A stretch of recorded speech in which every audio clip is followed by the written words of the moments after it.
वक्रतुण्डा महाकाय सूर्यकोटिसमप्रभा निर्विघ्नं कुरु मे देव सर्वकार्येषु सर्वदा सरस्वती नमस्तुभ्यं वरदे कामरूपिणी विद्यारम्भं करिष्यामि सिद्धिर्भवतु मे सदा नागेन्द्रहाराय त्रिलोचनाय भस्माङ्गरागाय महेश्वराय नित्याय शुद्धाय दिगम्बराय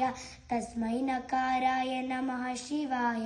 मंदाकिनी सलिलचंदन चर्चिताय नंदीश्वर प्रमथनाथ महेश्वराय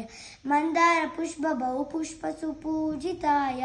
तस्मै मकाराय नमः शिवाय शिवाय गौरी वदनाब्जवृन्द सूर्याय दक्षाध्वजनाशनाय श्रीनीलकण्ठाय ऋषभध्वजाय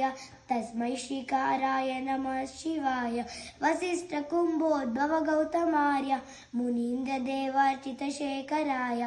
चन्द्रार्कवैश्वानरलोचनाय तस्मै वकाराय नमः शिवाय यक्षस्वरूपाय जटाधराय पिनाकहस्ताय सनातनाय